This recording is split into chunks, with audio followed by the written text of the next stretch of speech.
8:38 here, Big 550 KTRS. David Stokes is with us. Show Me Institute Policy Analyst. Good morning, David Stokes. Good morning, McGraw. Good morning, Kelly. We can at least agree. Did you stay up to watch the end of the Oscars last night? I did. I did catch the very end. I didn't watch much of the show last night. And usually I enjoy the Oscars. Yeah. But I didn't catch much of it. But I saw the end. You agree with me that it should be start earlier in the night so we can all watch it. Oh yeah, when we actually turned it on, we were surprised that it was so late. It's right. My wife watched most of it. It should be on. The Super Bowl. Everybody watched the end of the Super Bowl. Started earlier. That's my point. All right. With I that, agree. There's no argument there. See, we can see. Yeah. There's common ground all over the place.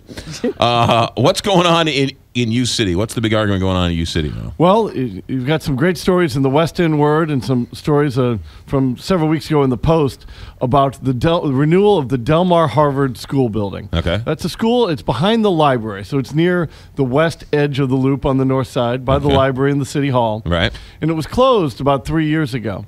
And now there's a plan to redevelop it into condos/apartments and maybe some retail stores. Great idea. There's a lot of opposition to this in University Bad City. idea. Well, right. They're doing the right thing for the wrong reason. Boy, you people this are never the frustrating happy. part. You people are never happy over at the Show Me Institute, are you? We're not. You read these stories again, West End Word, some Post-Dispatch. A lot of people are objecting because they want to preserve the historic nature of this old building, which is sitting there accomplishing nothing right now. Right. They want to preserve that, and they say that the Loop has a law on how the district has to be developed, and I don't think that's true. I think it's a guideline. I believe the city's position there is correct, that these sort of plans are guidelines, not laws.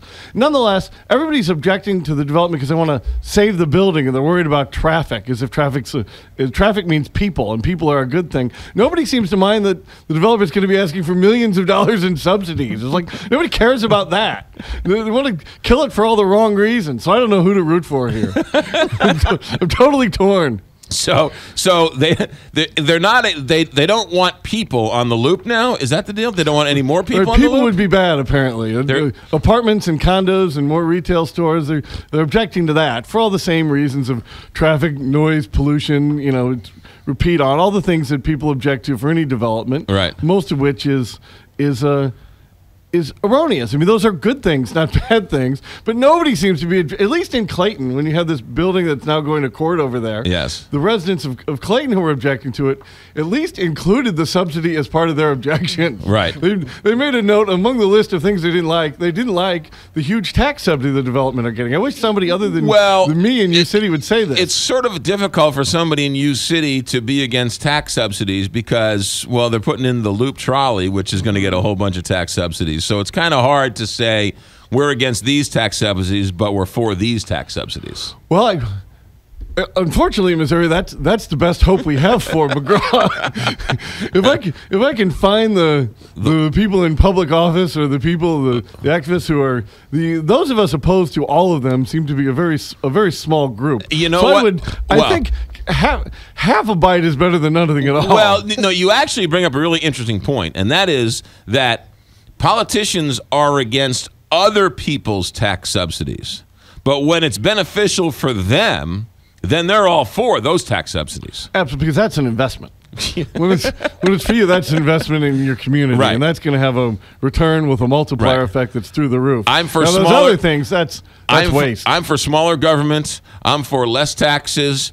However, if I need bigger government for myself, I certainly will be happy to use the bigger government. And if I need more tax dollars for me, well, then I'm going to use them. That's the way the game's played today. And that's why it's so hard to get a lid on these tax credits or tax subsidies in the state. And every time we'll get some small victories here or there. But, just think all the Show Me Institute and people in Jefferson City who are looking for greater discipline want on things like the historic tax credit, the low-income housing tax credit. Nobody's talking about eliminating these programs. Nobody's talking about even really radical cuts to them. It's so hard just to get small caps or to include them in the budget process. Right. So as opposed to just, if you qualify, you get it automatically. And you just spend. And the same with TIF and so many other examples. Just to restrict them at all is you feel like you're rolling the boulder up the hill that keeps coming back at you. And we have had some victories, thank goodness. Well, but the TIF is interesting. They'll put a TIF right there on Manchester in Kendrick Plaza for a new Walmart that doesn't need a TIF. But to get a TIF in Ferguson to rebuild some of those burned out buildings, oh no, that's not. It's ridiculous. I want to bring up, though, why we still have you. Last week or 2 weeks ago, you were talking about the mapping debate that was going on, that geo mapping place, the argument. In the Defense Geospatial Mapping Agency. And then it came out that did I read St. Clair County wants to just give them land over in southern Illinois? They do. And I think it's St. Clair County. Yeah. And so what are your thoughts on that? My thoughts on that are it's far preferable than taking people's homes.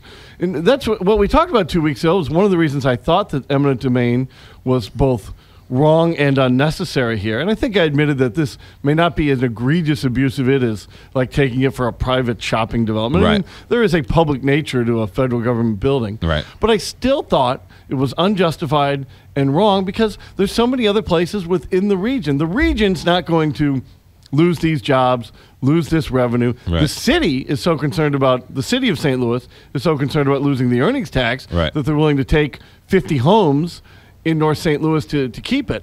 When this is just an example of the region's not going to lose anything. It may move from the city, it might move to St. Clair County, but the residents are the workers are going to stay here, the jobs are going to stay here. It's an example of the problem with fragmentation in this area. The city is willing to do something I believe completely wrong, take people's homes, because they're so scared that this mapping agency might move a couple miles. Even though the tax dollars are going to go to a different state.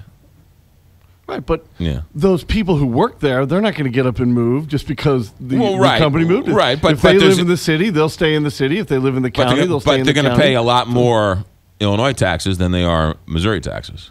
Well, the agency itself doesn't pay taxes. No, I understand that. Right. I mean, there's the government. Right. Those people, their sales tax expenditures aren't going to change. Some of their income taxes might, if they're Missouri residents, you talk to a CPA how it'd be offset between Illinois and Missouri in this case. Everyone's all for regionalism as long as these places end up in my town. Right. It's exactly right. Regionalism is fantastic. We'll kick out your homes, you family that's lived here for 50 years because we want the earnings tax dollars. Yeah, I mean, it's really unfortunate, and what St. Clair is doing just is further evidence that this eminent domain is so unnecessary. The jobs aren't leaving, and let's not take people's homes to preserve some earnings tax money. I got to do a little more research on that, but I heard Tony Messenger with Paul Harris earlier last week talking about this. I've talked to you. I've talked to a couple others. That's a really interesting argument going forward, both for and against.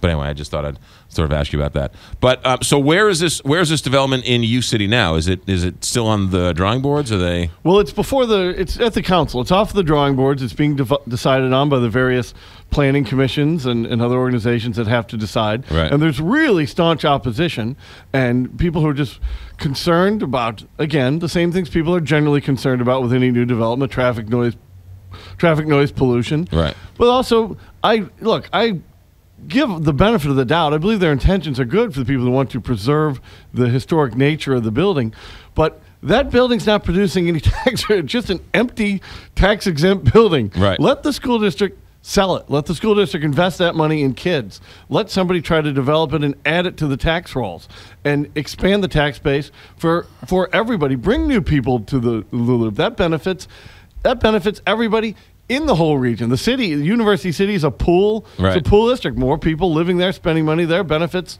everybody. And the last thing you want, though, is to subsidize it with tax dollars. The Loop is so thriving, so growing. This development, as much as I want it to go through, has no need for tax dollars. And the reason I'm not being more specific about the amount is I don't believe they've put in a formal request for subsidies yet. Yeah, although they flat out said they're going to ask for a large amount. Ladies and gentlemen, that's David Stokes with the Show Me Institute policy analyst who was rolling the boulder uphill, only to be crushed on it from time to time. ShowMeInstitute.org is a lot more information on the subject. You got it. Thanks, David. Thanks.